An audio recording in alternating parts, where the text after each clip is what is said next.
అందరికీ నమస్కారం. నేను మీ కాకు మురళీరెడ్డి. ఈరోజు మన వీడియోలో ఉన్నటువంటి అంశం, ఎవరైతే ఆంధ్రప్రదేశ్ రాష్ట్రానికి 2019 నుంచి 2024 వరకు కూడా ముఖ్యమంత్రిగా పనిచేసినటువంటి ప్రస్తుతానికి మాజీ ముఖ్యమంత్రి వైఎస్ జగన్ గారి గురించి. ఏదైతే తిరుమల తిరుపతి దేవస్థానంకి సంబంధించినటువంటి విషయంలో జగన్ గారి డిక్లరేషన్ ఇవ్వకపోవడం, అదేవిధంగా ఆయన ప్రసాదాలు తినకపోవడం, అనేకమైనటువంటి గుడికి రాకుండా దంపతులతో గుడికి రావాల్సినటువంటి సందర్భంలో గుడి సెట్ వేసుకొని ఆయన ఆ గుడిలో కార్యక్రమాలు చేయడం, ఆ గుడి సెట్లో కార్యక్రమాలు చేయడం, ఇటువంటి అనేక విషయాల్లో గత కొంతకాలం నుంచి కూడా జగన్ గారు విమర్శలు ఎదుర్కొంటూ ఉన్నారు.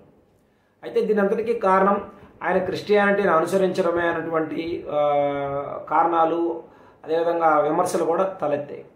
అయితే చాలామంది ఈ మధ్యకాలంలో తలెత్తినటువంటి ప్రశ్న, జగన్ గారు క్రిస్టియనా లేకపోతే హిందువా?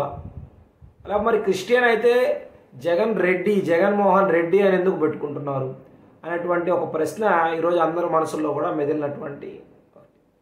నాకు కూడా సందేహం వచ్చింది, మరి ఏంటి ఇందులో మతలబు అని ఒకసారి దీని గురించి మనం ఆలోచన చేస్తే, ఎవరైతే వైఎస్ జగన్ గారు ఉన్నారో, వైఎస్ జగన్ గారి యొక్క పూర్వీకులు కూడా క్రైస్తవులే. జగన్ గారి తల్లి గారు, వారి తండ్రి గారు, అదేవిధంగా వారి తాతగారు కూడా క్రైస్తవులే. మరి క్రైస్తవులైనటువంటి జగన్ గారి కుటుంబం మరి హిందూ మతానికి సంబంధించినటువంటి రెడ్డి అనేటువంటి కులం పేరుని ఉపయోగించుకోవడం అనేది ఎంతవరకు సమంజసం అన్నటువంటి ప్రశ్న ఈరోజు తలెత్తుతా ఉంది. ఎందుకంటే ఈరోజు రాజ్యాంగం ప్రకారం ఎవరైనా సరే షెడ్యూల్డ్ క్యాస్ట్కి సంబంధించిన వారు కానీ, లేదా ఎవరైతే కింది తరగతులకు సంబంధించినటువంటి ఎవరైనా సరే మతం కానీ మారినట్లయితే, అంటే బీసీఏ బీసీబీ కేటగిరీలో ఉండేటువంటి వారు ఎవరైనా సరే మతం మారినట్లయితే బీసీసీ కేటగిరీలోకి వెళ్ళేటువంటి పరిస్థితి ఉంటుంది. ఎందుకంటే వీరు ఎవరైనా మతం మారినట్లయితే వారికి ఉన్నటువంటి రిజర్వేషన్ హిందూ మతానికి చెందినటువంటిది కాబట్టి, వారు మతం మారిన తర్వాత వారిని క్రైస్తవులుగా మాత్రమే పరిగణించి వారికి అందేటువంటి రిజర్వేషన్ మాత్రమే అందించబడుతుంది.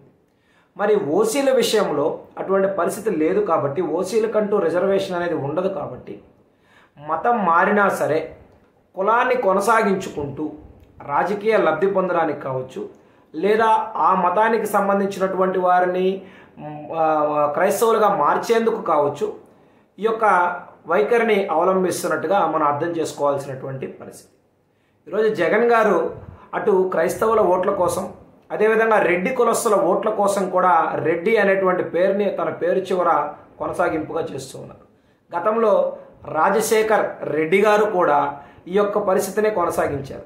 అయితే రాజశేఖర్ రెడ్డి గారి పైన క్రైస్తవ్యాన్ని పాటించినప్పటికీ, క్రైస్తవ ముద్ర అనేది కావచ్చు, క్రైస్తవుడు అనేటువంటి భావన కావచ్చు, ప్రజల్లో అంతగా కలగలేదు. దానికి అనేక కారణాలు, వారి ఆహార్యం కావచ్చు, వారు ప్రసాదాలు స్వీకరించినటువంటి సందర్భాలు కావచ్చు, కొన్ని కారణాల రీత్యా వారిపైన అంత ముద్ర లేదు. కానీ జగన్ గారు మాత్రం ఎక్కడ అవకాశం వచ్చినా సరే తాను క్రైస్తవుడుగానే ప్రవర్తిస్తూ, క్రైస్తవుడుగానే ప్రకటించుకున్నటువంటి ప్రయత్నాన్ని చేస్తూ వచ్చారు.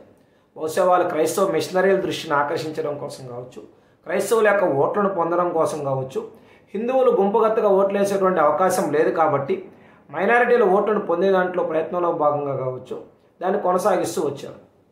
అయితే ఈరోజు జగన్మోహన్ రెడ్డి గారికి తలెత్తేటువంటి సూటి ప్రశ్న ఏంటి అంటే, ఈరోజు ఇది ఎవరో క్రైస్తవులనో లేకపోతే రెడ్లనో అవమానించడానికి కాదు, కానీ ఇక్కడ ఒక విషయాన్ని అర్థం చేసుకోవాల్సినటువంటి విషయం ఏంటి అంటే, ఏ కులమైనా సరే కుల వ్యవస్థ అనేది హిందూ మతానికి చెందినటువంటిది. ఎక్కువ మందిని క్రైస్తవ్యంలోకి మతం మార్చేటప్పుడు ఈ యొక్క మత మార్పిడి మిషనరీలు కావచ్చు, లేకపోతే మత మార్పిడి సంస్థలు, ఎవరైతే రాజ్యాంగ విరుద్ధంగా మతం మార్చేటువంటి సంస్థలు కావచ్చు, వీరు ఉపయోగించినటువంటి ఒక బ్రహ్మాస్త్రం హిందూ మతం పైన ఏంటి అంటే కుల వ్యవస్థ ఉంది, అంచెల వ్యవస్థ ఉంది, కుల వివక్ష ఉంది అని చెప్పి, ఇక్కడ కులమే లేనటువంటి వ్యవస్థ, ఇక్కడ కేవలం మానవత్వమే ఉంటుంది, యేసుని నమ్ముకోండి, క్రైస్తవ్యాన్ని స్వీకరించండి అని చెప్పేటువంటి అనేక మంది క్రైస్తవ మత పెద్దలు మరి హిందూ మతానికి చెందినటువంటి రెడ్డి అనే కులాన్ని క్రైస్తవుడిగా మారినటువంటి జగన్ కుటుంబం పెట్టుకోవడాన్ని ఎందుకు ప్రశ్నించడం లేదు? ఈరోజు జగన్ కుటుంబంలోనే ఈరోజు బ్రదర్ అనిల్ గారు ఉన్నారు. ఆయన క్రైస్తవ మతాన్ని ప్రకటిస్తున్నారు, బోధిస్తున్నారు, యేసు సువార్తల్ని దేశమంతటా కూడా ప్రచారం చేస్తూ ఉన్నారు. మరి వీరెప్పుడు జగన్ గారిని కానీ, ఈరోజు వైఎస్ షర్మిల రెడ్డి గారు అని చెప్పుకున్నటువంటి వైఎస్ షర్మిల గారిని కానీ మరి ఎందుకు ప్రశ్నించడం లేదు? ఇది నేను ఆలోచించాల్సినటువంటి అవసరం. దీని వెనక ఉన్నటువంటి కుట్ర కోణం ఏమిటి? ఈరోజు మనం అందరూ అడవచ్చు, మరి గత 5 ఏళ్లలో ఈ విషయం తెలీదా, మరి ఇన్నేళ్లలో రాజకీయాలు ఉన్నారు. ఇక్కడ అంశం ఏంటంటే తిరుమల తిరుపతి దేవస్థానం అంశం తలెత్తినప్పుడు ఇక్కడ చర్చకు వచ్చినటువంటి అంశాన్ని ఈరోజు మనం మాట్లాడుకుంటాం. ఈరోజు గుడి వరకు వచ్చేటువంటి ప్రయత్నం చేసి డిక్లరేషన్ ఇవ్వడానికి జగన్ గారు ఎందుకు వెనకాడు వేసినట్టు? ఆయన క్రైస్తవ్యుడు అన్నటువంటి విషయాన్ని అతను ఎన్నికల అఫిడవిట్లో స్పష్టంగా ప్రకటించారు. ప్రకటించినప్పుడు మరి క్రైస్తవ్యుడుగా అన్ని మతస్థులు ఎవరైనా సరే తిరుమల తిరుపతి దేవస్థానానికి నేను పవన్ కళ్యాణ్ గారి 2వ కూతురు వచ్చారు. ఆవిడ అధికారికంగా క్రైస్తవ మతాన్ని, వారి తల్లిగారిని చేసినటువంటి క్రైస్తవ మతాన్ని అనుసరిస్తున్నారు కాబట్టి ఆవిడకి నేను డిక్లరేషన్ ఇచ్చానని పవన్ కళ్యాణ్ గారు ప్రకటించారు. మరి జగన్ గారు జన్మతః క్రైస్తవుడైనప్పుడు, క్రైస్తవ మతాన్ని అనుసరిస్తున్నప్పుడు ప్రజల మనోభావాల్ని, తిరుమల యొక్క నిబంధనల్ని అనుసరించి డిక్లరేషన్ ఇచ్చి ఉంటే ఈ సమస్య ఉండేది కాదు కదా. మరి డిక్లరేషన్ ఎందుకు ఇవ్వలేదు? పోనీ డిక్లరేషన్ ఇచ్చారనుకుందాం. ఈరోజు క్రైస్తవుడైనటువంటి జగన్ గారు హిందూ మతానికి సంబంధించినటువంటి రెడ్డి అనేటువంటి పదాన్ని ఎందుకు కొనసాగిస్తున్నారు? ఇది జగన్మోహన్ గారికి మాత్రమే సంబంధించినటువంటి విషయం కాదు. క్రైస్తవులుగా మారి రెడ్డి, నాయుడు, చౌదరి లేకపోతే ఏ కులం సంబంధించినటువంటి దాన్నైనా సరే ఉపయోగించుకునే ప్రతి ఒక్కరికి కూడా వర్తిస్తుంది. మీరు మతం మారిన తర్వాత, హిందూ మతాన్ని వద్దు అనుకొని వేరే మతానికి వెళ్ళిన తర్వాత, హిందూ మతానికి సంబంధించినటువంటి గోత్ర నామాలని వద్దనుకొని, కులాన్ని వద్దనుకున్నటువంటి తర్వాత, మీరు క్రైస్తవులుగా మారిన తర్వాత హిందూ మతానికి సంబంధించినటువంటి కులాల పేర్లను ఉపయోగించడం ఎంతవరకు సమంజసం? దీన్ని ముందు హిందువుల కన్నా ముందు క్రైస్తవ మత పెద్దలు దీన్ని ఖండించాలి. ఎందుకు ఖండించాలి అంటే మీరు కుల వ్యవస్థే లేదు అన్నటువంటి దాన్ని ఆధారంగా చేసుకొని కదా ఈరోజు బైబిల్ని చేతిలో పట్టుకొని మతాన్ని మార్చినటువంటి ప్రయత్నం చేస్తున్నారు. మరి అక్కడ కూడా మరి ఈరోజు క్రిస్టియన్ రెడ్డిలు, క్రిస్టియన్ కాపులు, క్రిస్టియన్ నాయుళ్ళు, క్రిస్టియన్ చౌదరులు, ఇక్కడ మరి క్రిస్టియన్ శాస్త్రీలు, ఇటువంటి వాటిని కొనసాగించడంలో ఉద్దేశం ఏమిటయా అంటే ఇక్కడ 2 విషయాలు. రాజకీయ పరంగా ఇటు హిందువుల్లో ఉన్నటువంటి ఆ కులానికి సంబంధించినటువంటి ఓట్లని మావాడు అనేటువంటి భావనతో ఎవరైతే హిందువుల్లో ఇంకా అపోహపడే అమాయక హిందువులు ఉన్నారో, ఈ కులం మాకు సంబంధించింది అనే ఉద్దేశంతో వారి ఓట్లను కొల్లగొట్టడం.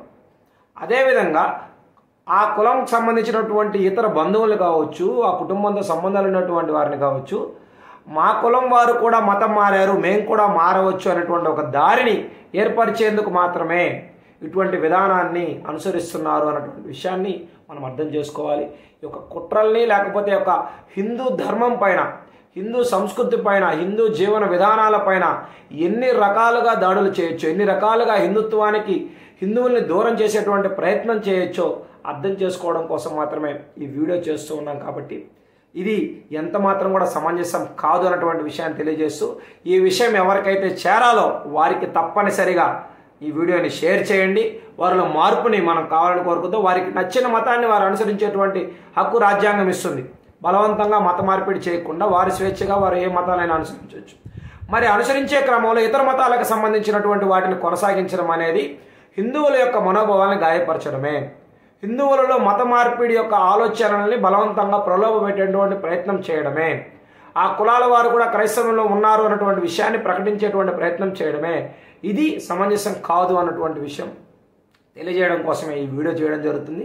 ఈ వీడియోని తప్పనిసరిగా చర్చ జరిగే విధంగా ప్రభుత్వ పెద్దలు కావచ్చు, క్రైస్తవ మత పెద్దలు కావచ్చు, హిందూ ధార్మిక సంస్థల చర్చకు జరిగి ఎవరైనా సరే మతం మారితే వారి పేరు చివర హిందూ మతానికి సంబంధించినటువంటి కులం యొక్క ఆనవాళ్ళను తొలగించే విధంగా ప్రయత్నం జరగాలని, అది నెరవేరాలని మనస్ఫూర్తిగా కోరుకుంటూ ఉన్నాం. ఈ వీడియో మీకు నచ్చినట్లయితే లైక్ చేయండి. ఈ వీడియో ఎవరికి పంపించాలో వారికి షేర్ చేయండి. ఛానల్ సబ్స్క్రైబ్ చేయడం మర్చిపోకండి. నమస్కారం.